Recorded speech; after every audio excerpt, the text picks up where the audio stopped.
بسم الله الرحمن الرحیم. سورة الانشقاق مکیه.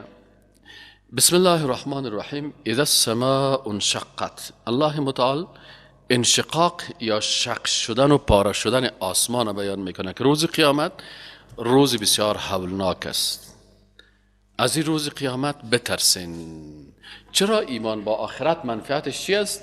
کسی که ایمان با آخرت داشته باشه این تقوا حاصل میکنه. کسی که ایمان با آخرت داشته باشه، مثلا اگه سوال بر شما آمد که منفعت های ایمان با آخرت چیست، شما میگین منفعت ایمان با آخرتی است که کسی که ایمان با آخرت داشته باشه آمادگی با آخرت میگیره. دو، قلبش به دنیا بسیار وابسته نمی باشه. سه، زندگی دنیای خود با زندگی آخرت مقایسه میکنه، میبینه که منفعت زیاد در کجا هست. چهار، از دوزخ و از عذابهای آخرت ترسیدن مانع گناهها و جرم میشه.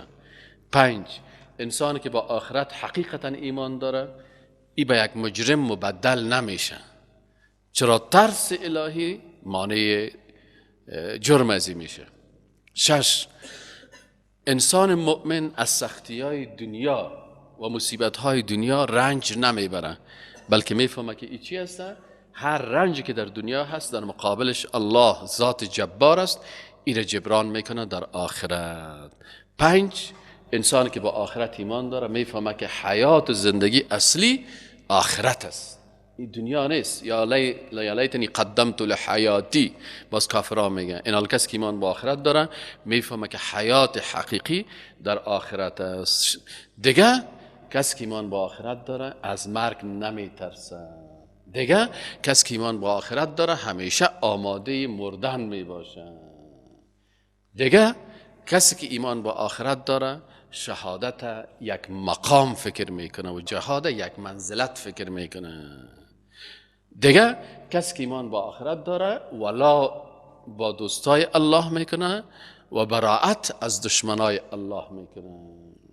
این منافع چی است؟ منافع ایمان با آخرت است. از این خاطر الله متعال در این سوره ها زیاد، سوره های مکی که در اول آمده بود، چون مشرکین زیاد بودن در مکه، کسایی که مخالفین بودن، منکرین بودن، زیاد الله متعال برای زنا چی میکنه؟ اما قیامت و سختی های قیامت و عذاب قیامت و وقوع حتمی قیامت با قسم های متعدد الله متعال بیان میکنه. اعوذ بالله من الشیطان الرجیم. بسم الله الرحمن الرحیم. اذا السماء انشقت. وقتی که این آسمان بزرگ قوی شق کرده شود. و اذنت.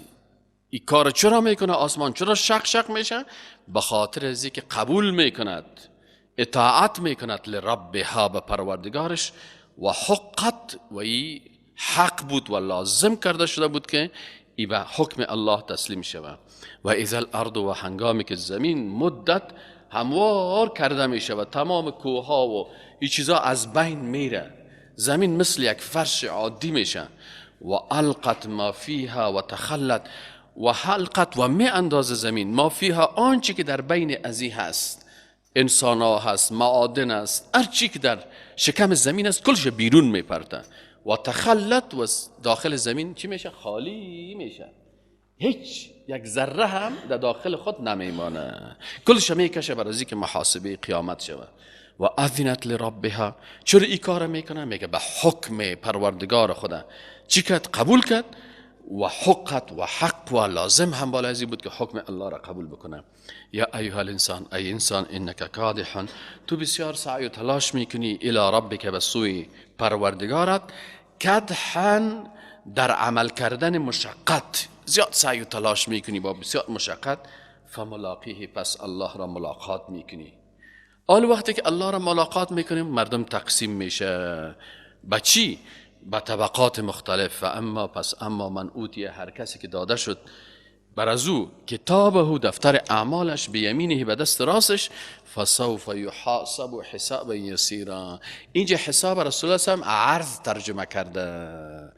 پس کسی که در روز قیامت برش عرض کرده شد در اعمالش، بازیر حساب یسیر میشه. یکی حساب است که محاسبه میشه که چرا کردی چرا نکردی. یکی است که حتی در حدیث شریف میگه یک بنده مؤمن موحد الله برش نزدیک میشه و به اندازه میگه ایر زیر امو رحمت خود میگیره. برای میگه فلانی وقت فلان کار نکردی، فلانی وقت فلان کار نکردی، میگه بنده سرش خم میباشه و فکر میکنه که من خود تباه شده، میگه بله یا رب بله یا رب. باز الله متعال میگه امی قسم که در دنیا تو را رسوا نکردم بخشیدم، در آخرت هم تو را چی میکنم؟ میبخشمت، رسوایت نمیکنم. چرا؟ بس الله حفظ بکنه از رسوایی روز قیامت. چرا ما شما بعضی اوقات گناهایی را میکنیم الله حفظ میکنه ما را رسوا نمیکنه؟ چرا اگر انسان رسوا شود بسیار ذلیل میشه. الله متعال وقتی که اینجا ام المؤمنین عایشه صدیقه مادر ما و شما از رسول الله صلی الله علیه و پرسان کرد، ما و شما اگر مادر بسیار عالم داشتیم. ام المؤمنین عایشه صدیقه رضی الله عنها بسیار عالم بود. من حسب عذبه، کسی که حساب کرده شد عذاب میشه. باز وقتی که از پیش رسول الله پرسان کرد باز گفت که نه، فسوف یحاسب حسابا یسیرا. اینجا چی است؟ عرض است. برای یک عرض کوچک میشه، اعمال خدا میفهمه لکن الله رو چی میکنه؟ میبخشه.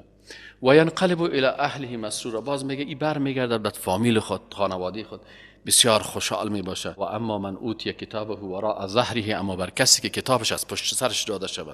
الله اقدر سرش غضبناک است و ملائکه اقدر غضبناک است، نمیخواد که روی چتل زیر ببینه، دفتر اعمالش از پشت سرش برش میته. میگه بگی فسوف یدعو ثبورا، پس این میخواهد ثبورا. چی رو میخواهن؟ هلاکت. کاش که من هلاک میشدم، میده و جزقی میبودم، هیچ من زنده نمیشدم. و یصلا سعیرا، و داخل میشود در جهنم. انه کان فی اهله مسرورا. ای در خانواده خود بسیار خوشحال بود. در خانواده بسیار خوشحالی خوب نیست. چی مانا بسیار خوشحالی؟ دختر خدا به نماز امر نمیکنه، دمی خانه است تو چی خوشحال میشه مردم؟ وقتی که خانم اولاد به نماز دعوت نکردی، به عبادت دعوت نکردی، بچه تا به دین دعوت نکردی، دختر تا به دین دعوت نکردی، کلگی خوشحال است، خنده است و چک چک است و تلویزیون است و رقص است و تمام روز محفل رفتن است. این حال وقتی که خانم تا گفتی نه دی مجلس نری که اینجا ساز است، دی مجلس نری که اینجا اختلاط است، دخترای تا منع کنی بگو اینجا نری که اینجا ناروا هست، لباس تا این قسم بپوش. بسیاری کسا در اهل خود به خاطر چی مسرور می باشه؟ که هیچ سختی در دنیا سرش نمیه. کت منافق جور آمده، کت کافر جور است، کت شرابخور جور است، امر بالمعروف نمیکنه، نهی عن المنکر نمیکنه، خلاص خوشحال است. الله متعال میگه که این شخص چی بود؟ انه کان فی اهله مسرورا. در خانه خود دیگه بسیار 24 ساعت خوشحال بود دیگه، تمام روز بخو خوک ساتیری کو فیلم سایی کو چکر بزن، در مجالس برو، همیشه این عادت بود. انه ظن، ای گمان میکرد که ان لا یحور، که هیچ وقت رجوع نمیکنه. بلا ان ربه کان به بصیرا. بلا یقینا که رب تو کان به بصیرا، و بسیار عالم بود. که تو بسیار منافقت میکردی، تو که دشمنای الله بسیار دوستی میکردی، تمام روز فکر جمع دنیا بودی، امر بالمعروف نداشتی، نهی از منکر نداشتی، حکم الله را در فامیل تطبیق نمیکردی، از این خاطر تو راحت تمام ساتیری میکردی. الله متعال میگه فلا اقسم، جلا لام توکید است. عرب ها همین قسم میگه فلا والله سیصبح کذا. الله متعال میگه فلا، پس قسم است. الله متعال میگه اقسم بالشفق، قسم یاد میکنه الله متعال بالشفق. واللیل و ما وسق، و قسم است به شب و ما وسق، و آنچه که شب او را جمع میکنه. والقمر، و قسم است به مهتاب. اذا اتسق، وقتی که خوب مکمل پوره شود. لترکبن طبقا عن طبق، شما حتما خواهید رسید طبقا عن طبق، از یک حال به حال دیگر. فما لهم، پس چی شده این مردم را؟ لا یؤمنون، ایمان نمی آورند. و اذا قرئ علیهم القرآن، وقتی که بر از قرآن تلاوت میشه، لا یسجدون، سجده نمی کنند. بل الذین کفروا، بلکه کسانی که کفر و کافر شدن، یکذبون، اینا چی میکنن؟ تکذیب میکنن. والله، و الله متعال اعلم، و بسیار عالم است، بما یوعون، به آنچه که اینا چی میکنن؟ پنهان میدارن. فبشرهم، پس اینا را بشارت بده به عذاب علیم، به عذاب دردناک. الا الذين، مگر کسانی را که آمنوا ایمان آوردن و عملوا الصالحات، و اعمال صالحه کردن، لهم اجر غیر ممنون، بر از اینا اجر است که بی نهایت.